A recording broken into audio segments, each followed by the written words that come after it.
할렐루야. 앞뒷분 인사할 때 이런 마음으로 이 한 해, 오늘 이제 설 명절이니까 이 한 해 참 복된 한 해 되시길 바랍니다. 그런 마음으로 활짝 웃으며 인사합시다.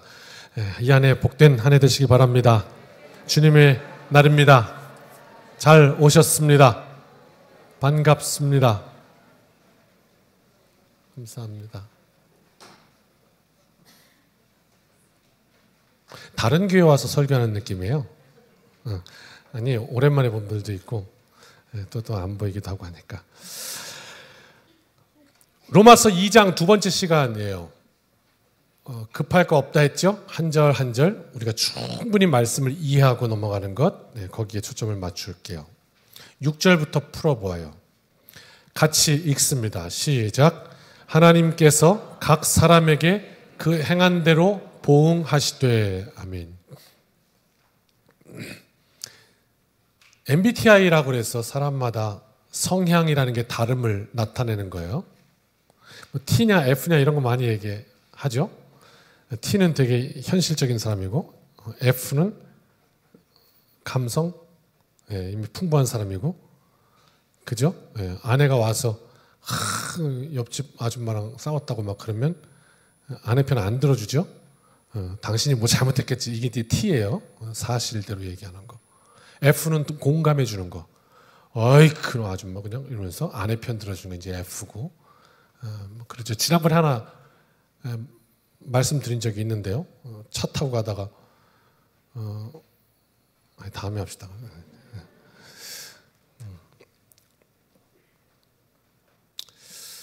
성향이 다 달라요.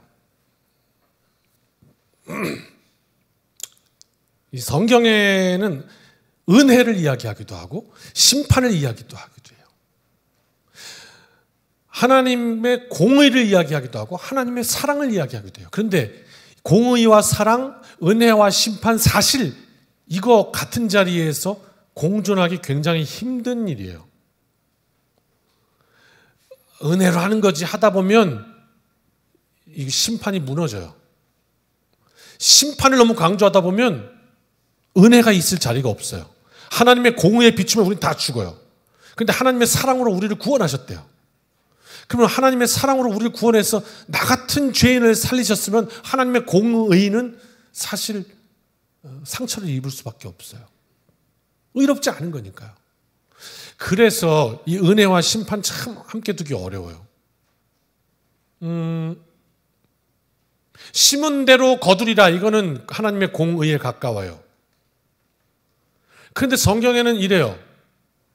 심지 않고 거두기도 해요. 이걸 은혜라고 얘기하죠. 또 심고 거두지 못하기도 해요. 이것을 희생이라고 얘기하죠. 그러니까 어떤 때는 교회 가서 목사님 말씀을 들어보니까 어떤 때는 은혜로 사는 거라고 얘기하는데 또 어떤 때는 하나님의 공의로 사는 거라고, 심판이 있다고 그러고. 그러니까 뭐 당근과 채찍도 아니고 이게 뭐 겁쳤다가 축복했다가 이러는 무엇일까? 이 말씀을 어떻게 받아들여야 할까? 오늘 말씀 속에 키가 있어요. 잘 정리하셨으면 좋겠고, 제대로 정리 안 되면 집에 가서 다시 들어보시면 되겠어요. 인과응보라는 말이 있어요. 기독교 용어는 아니에요. 원인이 있어서 그것에 응하는 결과를 얻게 된다는 말이에요. 세상에서도 이것은 지극히, 6절 펴주세요. 지극히 상식적이고 타당한 말이에요. 인과응보라는 말은. 성경에도 이와 뜻이 통하는 말씀이 있죠. 방금 제가 말씀드린 심은 대로 거둔다. 심은 대로 거두리라. 그러니까 우리가 이런 생각을 해봐요. 이 예배 시간을 통해서. 여러분은 여러분의 인생에 무엇을 심고 계세요? 뭘 심든지 그 심은 것이 그대로 열매를 맺을 것이거든요. 무엇을 심고 있냐는 거예요. 성경은 이렇게도 얘기하죠. 육신의 정욕대로 내 육신을 위해서 심은 자는 거기서 썩어질 것을 거두고 영원한 것을 심는 이는 영원한 것을 거둔다, 이런 말씀도 있고요. 내 인생에 나는 뭘 위해서 살고 있지? 지금 뭘 심고 있는 거지? 무엇을 위해서 이렇게 열정을 내고 있는 거지? 이거 이제 한번 생각해 보는 거예요. 다른 사람에게 사기를 쳐서라도 내가 좀 더 가져야 되겠고, 피해를 입혀서라도 내가 더 가져야 되겠고. 요즘 세상 참 흉흉해요. 왜? 내가 좀 더 가지기 위해서 사람 죽이는 것도 마다하지 않는 세상이니까. 얼마나 심각해요. 그죠? 아니, 자신의 성욕을 채우지 못해서 뭐 뒤돌려 차게 했다며. 그래서 끌고 가서 성폭행하고 죽이고. 이렇게 상식적이지 않은 일들. 그렇게 하고서 저만 잘 살면 되겠습니까? 그 자기 욕심 채우고 잘했다 그러면 되겠습니까? 심은 대로 거둔다. 우리 여기 중고등부 여러분은 뭘 거두고 싶어요? 뭘 심고 싶어요? 성경은 그렇게 얘기해 주거든요. 심은 대로 거둔다. 지금부터 뭘 심으려냐는 거죠. 지금 로마서는요, 하나님 앞에 선 인생에 관해서 말씀하는 중입니다. 자, 심은 대로 거둔다? 그런데 심지 않고 거둔다? 요거를 이제 심판이라고 얘기하고 요걸 은혜라고 얘기하는데 무엇일까? 이 둘의 관계는 아브라함의 이야기를 통해서 6절 한번 잘 이해해 보도록 해요. 아브라함은요, 믿음의 조상이라고 부릅니다. 하나님의 부르심을 증거하는 첫 사건, 아브라함은 창세기 12장에 나와요. 우리는 그를 믿음의 조상이라고 부르는데요. 왜 그가 믿음의 조상이 되었는가? 이 사건으로부터 시작하는데요. 12장 1절 같이 읽어볼까요? 시작. 여호와께서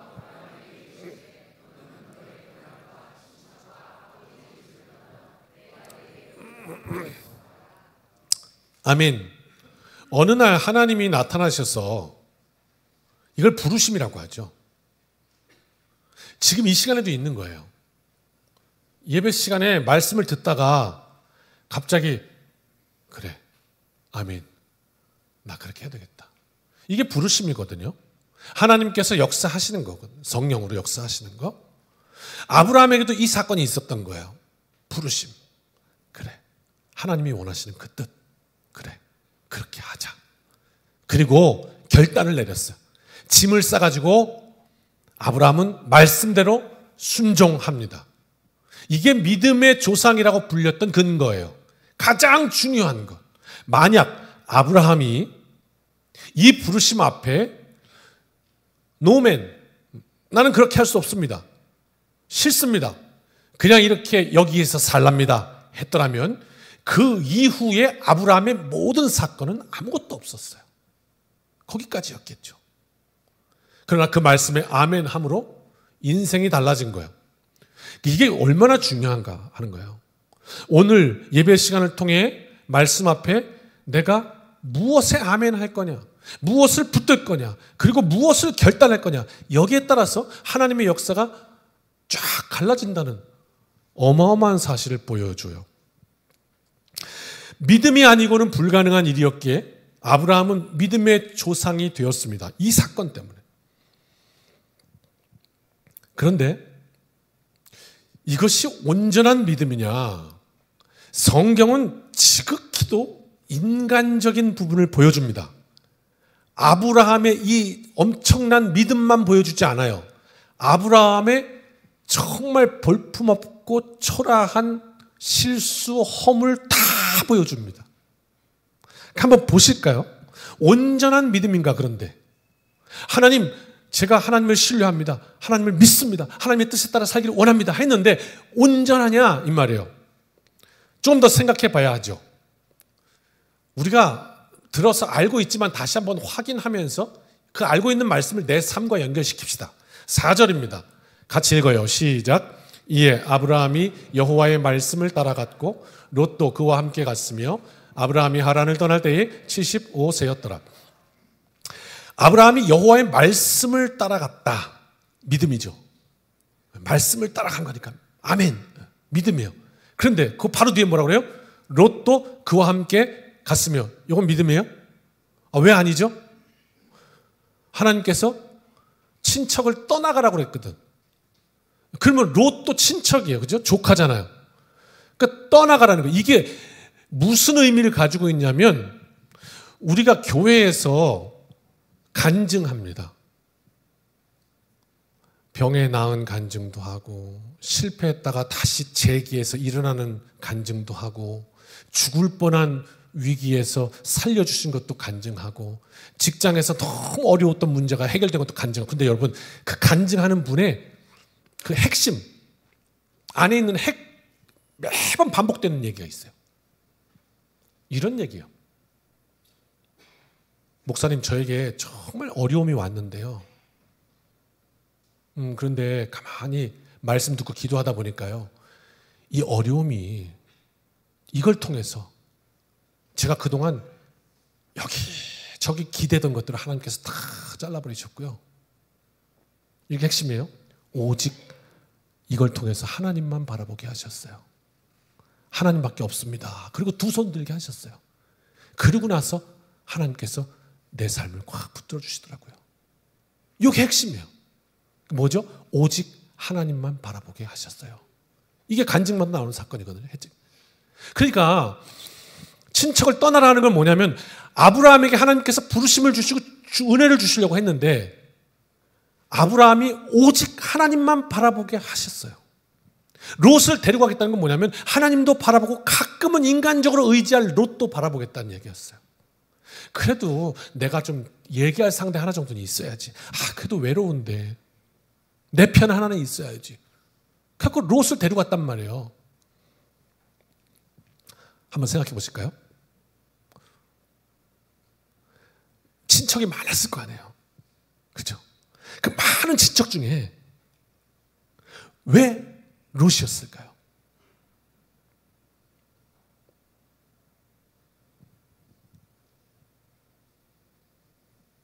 특별히 예뻤겠죠.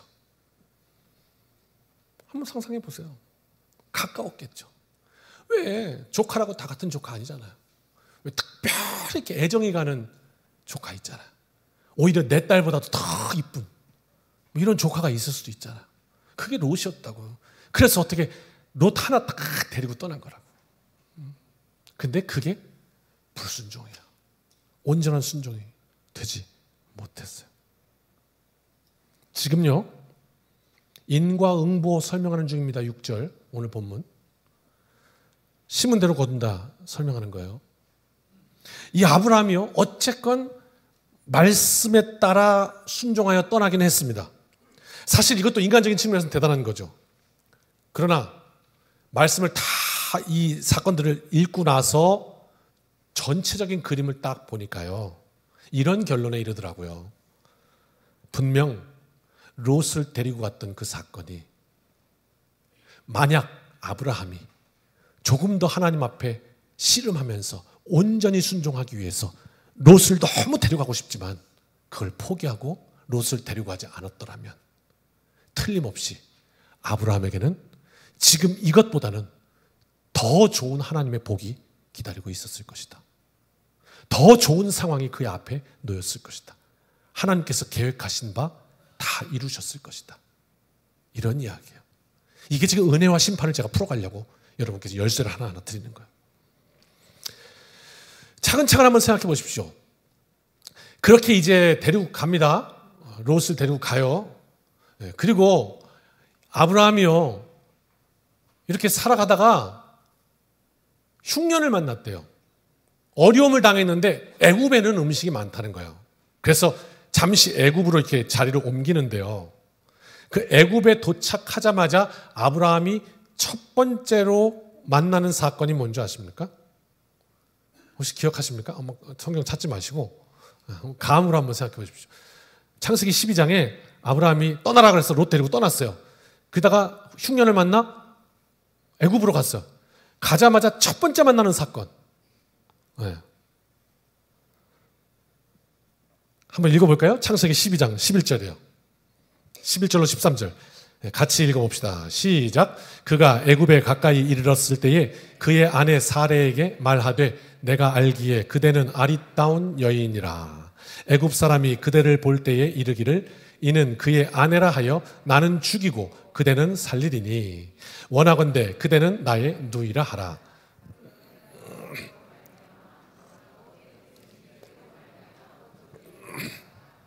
아멘. 무슨 얘기인지 파악하셨죠? 예. 아내가 너무 예뻤대요. 아내가 너무 예뻐서 이 아내를 남자들이 차지하기 위해서 나를 죽일 것 같다는 거예요. 그게 너무 겁나. 그래서 어떻게 우리 아내라고 하지 말고 이제부터 누나라고 부를게. 누나 이렇게 누나 지켜주지 못해서 미안해. 부끄럽죠. 매우 부끄럽죠. 매우. 지난 주간에 그 딸이 대구에 있는데 남쪽에 가서 이제 뭐 하는지 아시죠? 네. 대한민국 지키고 있습니다. 그런데 출동 신고가 나온 거예요. 명절에 싸움 났다. 어느 가정에서. 그 이제 부부가 한참 싸움 막지를 하다가 이제 아내가 이제 완전히 이게 이렇게 열렸어요. 그래서 나 그냥 죽어버릴 거라고. 그리고 그냥 부엌에 들어서 칼을 가지고 방에 들어서 방문을 콱 잠가버린 거야. 그리고 안에 있으니까 이 이제 남자 이제 출동 신고를 받고 갔는데 이제 문을 부시고 들어가야 되는데 그럴 수가 없잖아. 또 갑자기 긁으면 어떡해. 네, 그래서 설득해야 되는 거죠. 근데 이 남자들이 설득이 되나? 그러니까 이제 여경 오라. 그래서 이제 주경장에 출동했어요. 난 참 조그매가지고 뭐 하는지 모르겠는데. 결국 출동해갖고 이제 막 이제 좀 어떠시냐고 그러고 이제 이렇게 막 이렇게 상담을 하니까 이제 그 안에서 그러더라는 거예요. 그 아줌마가 결혼 안 한 것들은 내만 몰라. 그러더라는 거예요. 그러면서 아가씨는 결혼했어? 그렇게 묻길래 넙죽. 당연하죠. 내가 유부녀지 그럼. 그랬다는 거야. 그리고 거짓말을 했대요. 참 그 능글맞은 거 어디서 배웠는지 몰라봤어. 그러면서 자기가 오히려 막 그랬다는 거야. 정말 그 어떻게 시댁에서 그렇게 하는 수가 있냐고 막 이러면서 씨는 씨야 막 이러면서 그랬다는 거예요. 어떻게 알아 자기가? 그 맞장구를 쳤다네 맞장구를. 그리고 결국 방문이 열리고 아주머니 안전하게 병원으로 이송하고 그리고 표창장 준대요. 결국 얘가 막 전화 왔어. 아빠 나라에서 거짓말 잘한다고 표창장을 준다. 야 그렇게 얘기를 하더라. 거짓말은 이렇게 해야 되는데 그죠? 사람 살리려고 거짓말을 해야 되는데 근데 이 아브라함은 누나라 하자. 누나야 누나. 자 어쩌면 그 거짓말 아니야. 왜? 실제로 누나니까. 그죠? 나이로 따지면 누나니까. 근데 그건 말장난이지.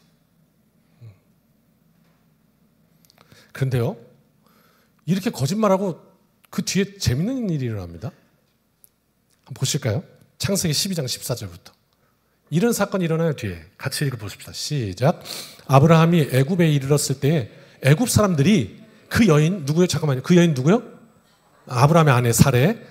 그 여인이 심히 아리따움을 보았고 진짜 이뻤나 봐요. 그리고 15절 바로의 고관들도 그를 보고 바로 앞에서 칭찬함으로 그 여인을 바로의 궁으로 아니 그래도 궁 임금님의 궁이면은 그래도 이렇게 좀 미모가 뛰어난 여인들이 많았을 텐데 얼마나 이뻤으면 세상에 왕이랑 고관들이 다 한눈에 이렇게 됐대요. 그리고 16절 시작. 이에 바로가 그로 말미암아 아브라함을 후대함으로 아브라함이 양과 소와 노비와 암수 나귀와 낙타를 얻었더라. 이래서 아브라함 부자 된 거거든요. 왜? 그 아내를 누나라고 거짓말한 덕분에 부자가 됐어요.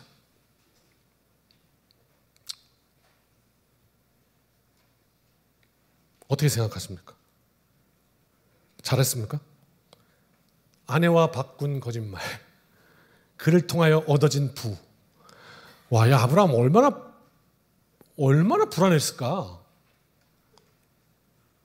그런 생각 안 해보십니까? 전청조 마음 아니었을까? 얼마나 불안했을까? 그러나 성경에 보면 이제 이렇게 나와요. 그 다음에는 하나님께서 이것을 알고 바로의 집에 재앙을 내리셨대요.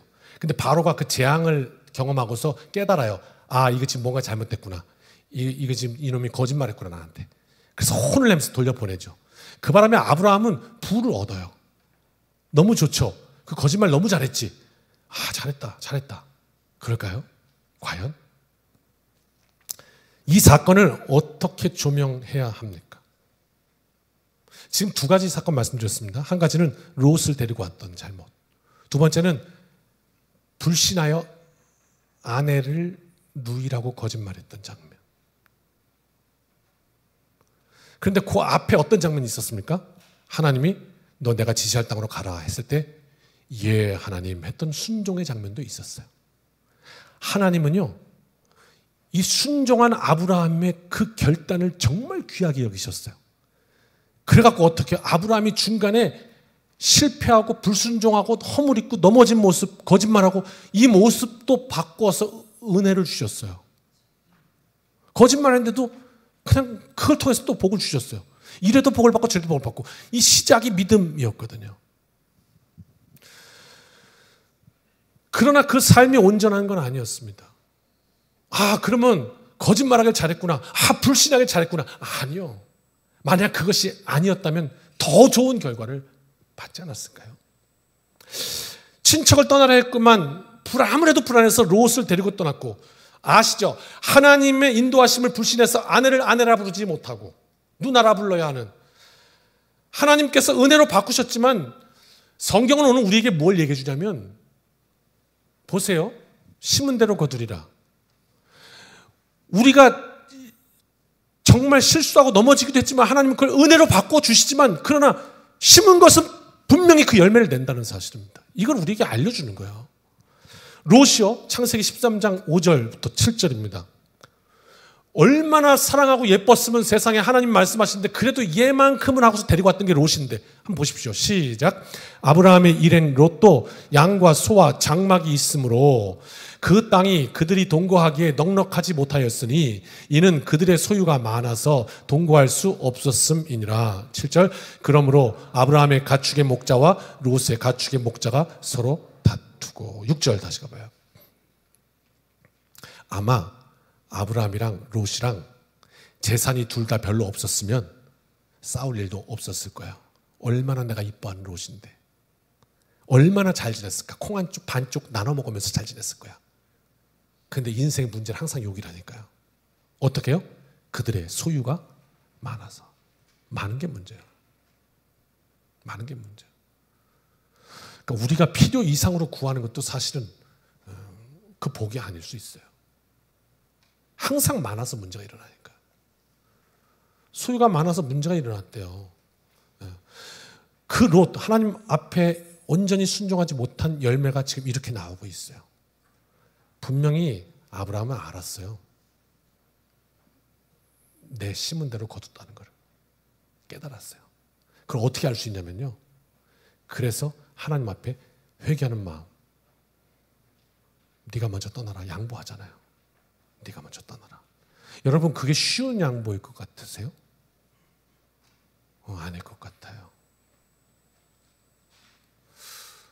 뭘 이렇게 콩 반쪽은 나눠 먹어도요, 내 아버지가 주시는 유산 만약에 나누는다고 이렇게 하면 아마, 글쎄요, 우리는 그래요.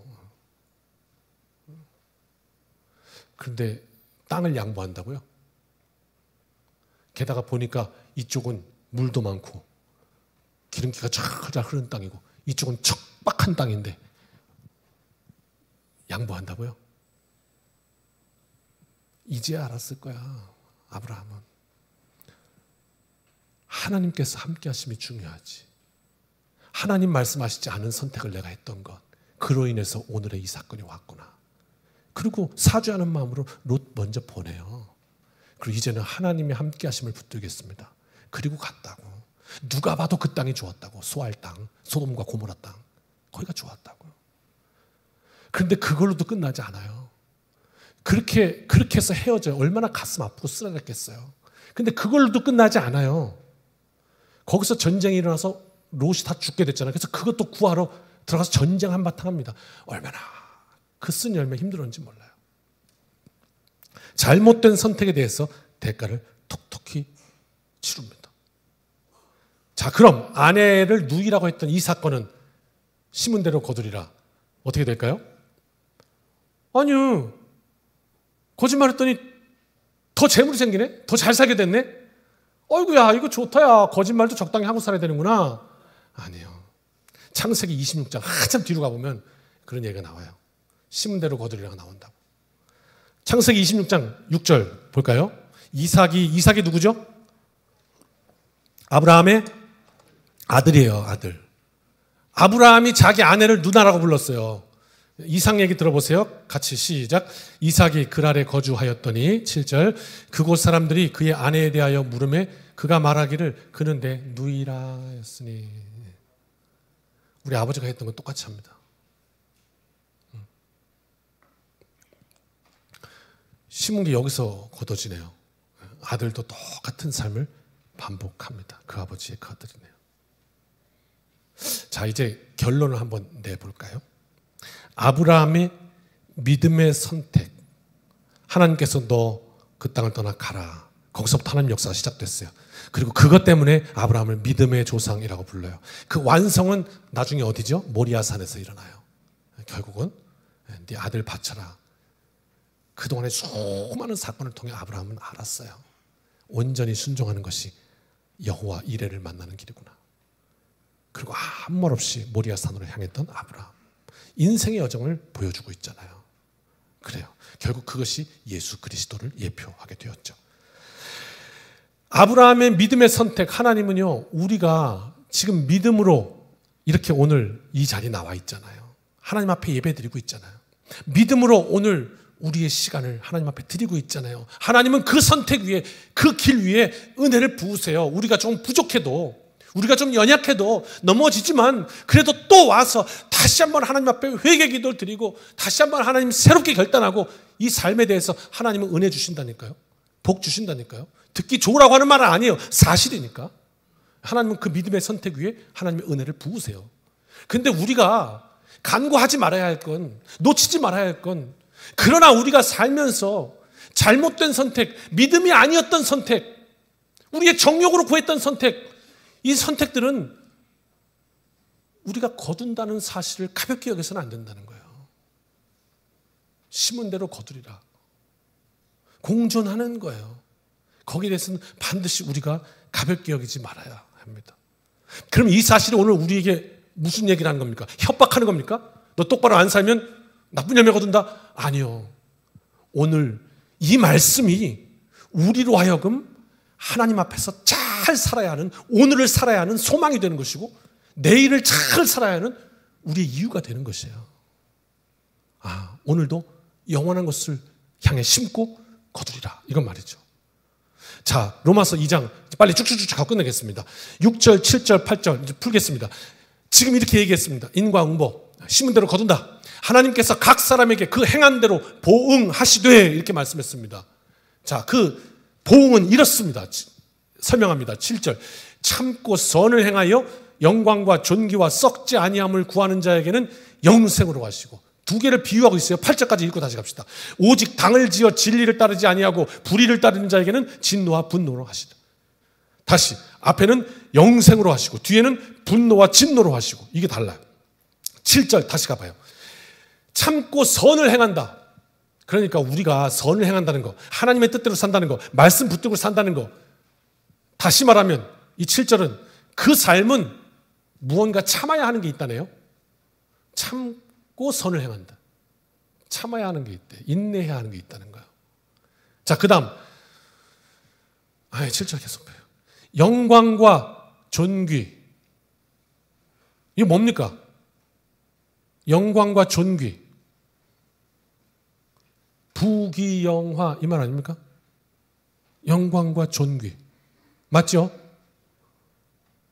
동의가 안 되십니까? 네. 주무십니까? 눈 뜨고? 영광과 존귀, 부귀영화 맞아요. 그 말이에요. 그런데 이제 우리가 부귀영화를 항상 좀 부정적인 의미로 쓰다 보니까 이게 어감이 안 좋은 것이지. 그런데 여기 중요한 말씀 뭐예요? 7절에. 영광과 존귀, 부귀영화가 뭐냐? 썩지 아니하는 존귀와 영광이라는 거예요. 썩지 아니하는. 이 땅에 썩어 없어질 영광과 존귀가 아니라, 부귀영화가 아니라 영원히 썩지 않을 존귀와 영광이라는 말입니다.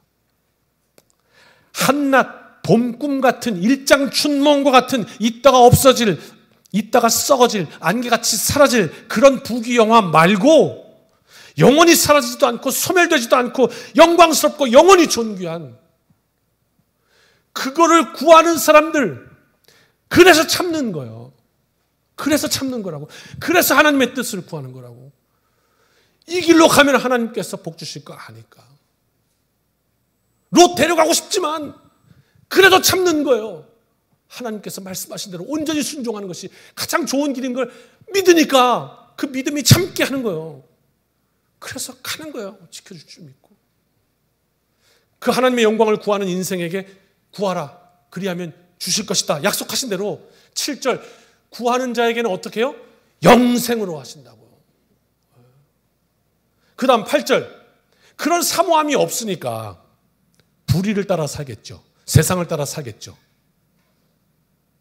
거짓말하면 더 준대. 툭툭 찌르면. 그렇게 살겠죠. 말씀드렸죠. 미국 갔을 때 제가 우리 딸내미 나이 거짓말한 거 말씀 안 드렸습니까? 청년들 데리고 스키장 갔는데 거기에 5살까지 프리 무료라고 그래서 우리 딸이 너무 스키 타고 싶다는데 저 노래 한 딸 아닌가? 위에 딸인가? 네, 위에 딸이 위에 딸이군요. 위에 딸. 네, 큰 딸. 5살까지 프리. 근데 우리 딸 가만히 보니까 생일 조금 지났어. 6살이야. 너무 아까웠어요. 진짜 아깝다. 그러고 찰나에 아줌마가 묻잖아요. 얘 몇 살이냐고. 나도 모르게 손가락이 5개밖에 없어서 5. She's 5.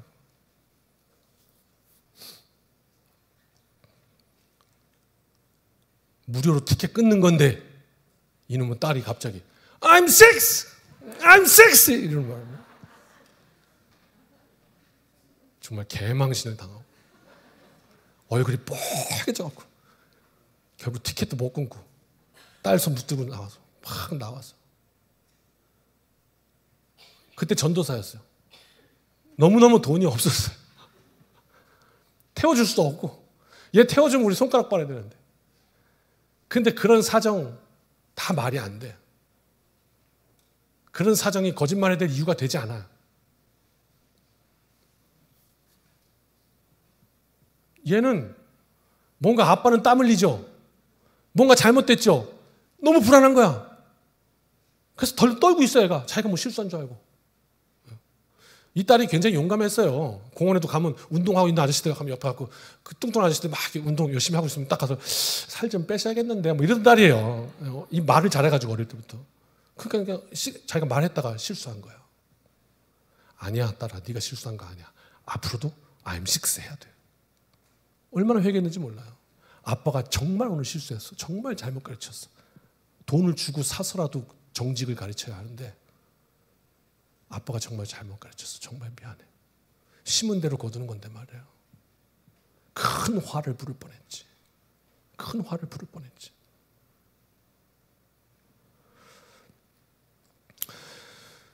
불의를 따를 수밖에 없어요. 이 세상이 다 불의하니까. 그런데 그렇게 살면요. 하나님의 진노와 분노밖에는 만날 것이 없다는 거예요.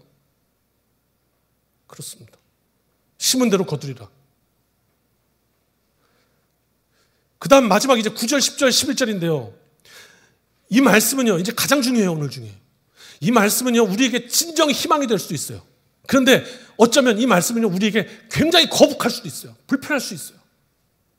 한번 볼까요? 9절, 10절, 11절 같이 읽고 9절 봅니다. 시작. 악을 행하는 각 사람의 영에는 환난과 곤고가 있으리니 먼저는 유대인에게요 그리고 헬라인에게며 10절 선을 행하는 각 사람에게는 영광과 존귀와 평강이 있으리니 먼저는 유대인에게요 그리고 헬라인에게라 11절 이는 하나님께서 외모로 사람을 취하지 아니하심이라. 아멘. 와, 자, 9절부터 풀어봐요. 말씀은요, 여러분과 저, 우리의 존재를 이렇게 설명해요. 영과 혼과 육이라고 설명해요. 다시요. 우리 썩어지면 없어지는 거 이거 지금 고깃덩어리 육신. 그 다음 뇌로부터 일어나는 모든 정신적 감각과 정서, 이성, 지식, 이 정신 있고 그 위에 영이 있다. 영. 이거는 하나님을 아는 우리의 존재, 이게 영이에요. 가끔 이렇게 물어봐요. 영과 정신은 그럼 어떻게 뭐가 다른 거예요? 영이 정신이고 뭐 같이 보기도 하고 달리 보기도 하는데 굳이 달리 본다면 방언 하시죠? 네, 지난번에도 설명했는데 방언 내가 합니다 지금 샬라샬라샬라 하나님 앞에 합니다. 방언할 때 내가 지금 뭐 기도하는지 아십니까? 방언할 때? 몰라요. 내가 샬라샬라 하는데 무슨 말을 하는지 내가 모른다니까요. 그래서 옆에서 통변해 주는 거예요. 너 지금 무슨 기도하고 있다고. 몰라요. 근데 아니 무슨 뜻인지도 모르는데 그게 무슨 기도예요. 기도예요. 하나님과 신령한 대화의 언어를 초월한. 그게 방언이거든요. 그게 무슨 얘기예요? 영이 있어요. 지성과는 조금 달라요. 그 영과 혼과 육 이렇게 풀어놨단 말이에요. 자, 그럼 다시 봐요. 이 영과 혼과 육은 다 연결되어 있어요. 우리 육신의 질병, 요즘 참 암이 많죠. 암 걸렸다. 그런데 그 암이 이 정신과 연결되어 있다는 의학 보고가 있죠. 네. 암의 적지 않은 요인 중에 하나가 정신적 스트레스란 말이죠. 스트레스를 많이 받으면 그게 암이 자꾸 활성화된다는 거죠. 연결되어 있다는 얘기예요. 여러분, 육신도 아파요. 네. 그리고 때로는 정신도 아파요. 요즘은 이게 더 아픈 시대지. 그런데 이것만 아프다고 생각하면 안 돼요. 영도 아파요. 영도 아프다고. 그래서 성경은 여기에 대해서 다루고 있단 말이에요. 보세요. 9절 악을 행하는 각 사람의 영에는 환난과 곤고가 있대요. 그걸 모르는 거야. 그냥 환난과 곤고 가운데 있는데 몰라요. 누구냐? 유대인에게요. 그리고 헬라인에게며 믿는 자나 믿지 아니하는 자나 이렇게 말하는 거예요. 그 다음 10절 선을 행하는 사람 7절 다시 한번 보여주실래요? 7절에 선이 나오거든요. 선을 행하는 거 왜 행한다고 했어요? 썩지 아니함을 구하는 거예요. 그죠? 하나님의 영광을 구하기 때문에 참고 선을 행한다고 했단 말이에요. 네, 자 이제 10절 다시 가요. 그 선을 행하는 각 사람 썩지 아니하는 것을 구하는 영원한 것을 구하는 그 사람에게는 영의 영광과 존귀와 평강이 있을 거라고. 누구에게든지. 이렇게 말하는데 유대인에게요 그리고 헬라인에게나. 이 말이 기가 막힌 말이에요. 믿는 이에게요 그리고 믿지 않는 이에게나. 이렇게 말하면서 11절 이게 KO 펀치예요. 다 같이 읽어봅시다. 끝났습니다. 이제 시작. 이는 하나님께서 외모로 사람을 취하지 아니하십니다. 아멘. 우리는 하나님이 우리의 외모를 보신다. 그 외모를 여러분은 어떻게 정의하십니까? 얼굴? 하나님은 우리의 얼굴을 보십니다. 쌍꺼풀이 있나 없나? 얼굴? 우리의 키를 보시나? 우리의 날씬함을 보시나? 아니면 조금 더 의미를 확장할까요? 하나님은 우리의 연봉을 보시나? 아니면 우리의 스펙을 보시나? 하나님은 우리의 회사를 보시나? 우리의 직책을 보시나? 우리의 IQ를 보시나? 외모라는 것이 무엇입니까? 그런데 하나님은 우리의 외모로 취하지를 않으신대요. 우리 중심을 보신대요. 하나님이 보시는 건 뭐예요? 하나님이 나를 보시는 그게 뭐냔 말이에요. 지금 여러분 하나님 만나러 예배자에 나오신 거잖아요. 그럼 하나님께서 지금 여러분과 만나고자 하는 그 보시는 게 뭐냐고요. 예수님은 이런 말씀하신 적이 있어요. 마태복음 21장 31절에 이렇게 말씀해요. 내가 진실로 너희에게 이르노니 세리들과 창녀들이 너희보다 먼저 하나님 나라에 들어가리라. 너희들은 누구예요? 바리새인들이에요. 가장 하나님의 백성이라고 자부하던 사람들이에요. 왜 이랬을까요?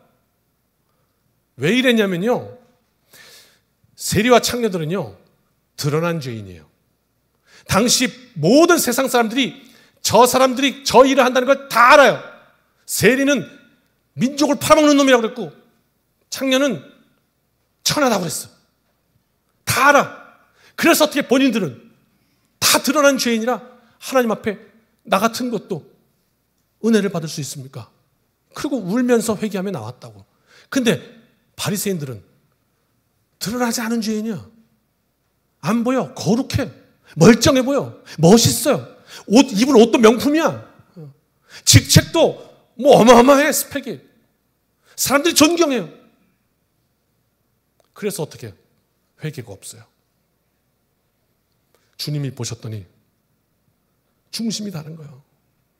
중심이 다른 거예요. 그 주님은 외모를 보지 않으신대요. 이게 왜 KO 펀치냐면요, 이 말씀에 의거하면 오늘 저와 여러분이, 우리가 인천 청암교회 교인이라고, 내가 목사라고, 내가 장로라고, 권사라고, 집사라고, 속장이라고, 봉사자라고, 혹시 이 것들이 모양, 하나님은 모양, 겉모양을 본다고 하는데 혹시 이 모양이 될 수 있지 않을까요? 하나님이 보시는 거가 아니라는 거죠. 하나님이 보시는 거, 상한 심령, 하나님이 보시는 거, 중심을 세운 거. 듣기 싫어도 사실이죠. 하나님은 우리 중심을 보신다. 그런데 여러분, 제가 참 거북할 거라고 말씀드렸죠. 그런데 이 말씀에 우리에게 소망인 이유가 있어요. 소망인 이유가. 하나님 내 중심을 보신다. 그럼 어떡하는 거죠? 내 안에 하나님을 향한 선한 마음이 있다고요. 하나님을 향한 깊은 갈망이 있다고요. 그래서 여기 나왔다고. 지금 하나님 만나러 왔다고. 내 인생이 만나고 싶어서. 그 하나님에 대한 갈망, 하나님은 너 그거면 됐다는 거예요. 그래서 아브라함에게도 그 마음 가지고 떠나는 모습 보고 은혜를 주신 거예요. 그거면 됐다는 거예요. 그게 우리의 소망 아닙니까? 비록 내가 교회에서 큰 영향력을 행사하지 위치가 아니라고 해도, 비록 내가 건강하지 못하다 해도, 비록 내가 부유하지 못해도, 비록 내가 잘난 거 그렇게 내세울 게 없어도 하나님은 지금 하나님 향한 내 중심을 보신다. 하나님 내 마음 보신다. 하나님, 나 하나님께 쓰임받고 싶어요. 하나님, 나 하나님의 영광 영원히 썩지 않을 것 붙들고 살고 싶어요. 하나님께서 주시는 복으로 살고 싶어요. 하나님 내 안에 그 중심을 보신다. 이 말씀에 진정 아멘 되는 것이 내 영이 건강하다는 영의 건강 진단이 되겠죠. 말씀 정리합니다. 로마서 2장 심은 대로 거둔다. 하나님은 은혜로 우리의 모든 연약한 삶 가운데에도 합력해서 선을 이루시고 은혜를 베푸시지만 내 삶의 실수들은 분명 그 열매를 거둔다는 진리를 가볍게 여겨서는 안 될 것입니다. 두려워하라는 게 아닙니다.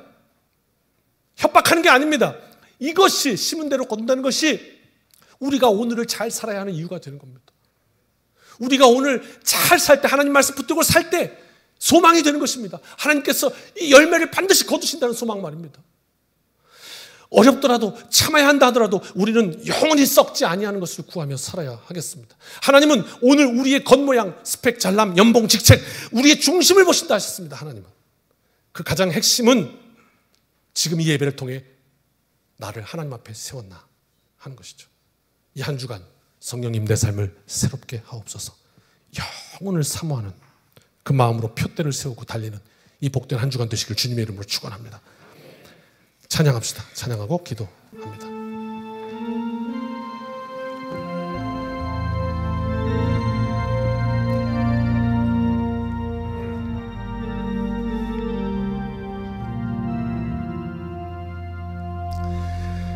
마음이 상한 자를 고치시는 주님, 하늘의 아버지 날 주관하소서. 주의 길로 인도하사 자유케 하소서.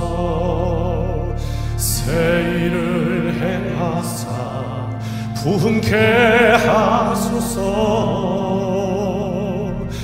의에 줄이고 목이 마르니 성령의 기름 부소서. 의에 줄이고 목이 마르니 내 잔을 채워 주소서. 성령으로 채우사 주보게 하소서. 주의 임재 속에 은혜 알게 하소서. 주 뜻대로 살아가리 세상 끝날까지. 나를 빚으시고 새날 열어주소서. 의에 줄이고 목이 마르니 성령의 기름 부소서. 의에 줄이고 목이 마르니 내 잔을 채워. 우리의 기도입니다. 의에 줄이고 목이 마릅니다. 의에 줄이고 성령의 기름으로 부어 주옵소서. 성령의 기름 내 삶 속에 당신의 능력으로 의에 줄이고 목이 마르니 내 잔을 채워 주소서. 아멘. 이제는 우리 주 예수 그리스도의 크신 은혜와 아버지 하나님의 무한하신 사랑하심과 성령님의 동행하심이 우리의 중심을 보시는 하나님 그 앞에 우리의 삶을 세우며 믿음으로 승리하기를 소원하고 갈망하며 결단하고 이 문을 나서는 여기 모인 주님의 백성들 머리머리 위에 이제로부터 영원까지 함께하여 주시기를 축원하옵나이다. 아멘.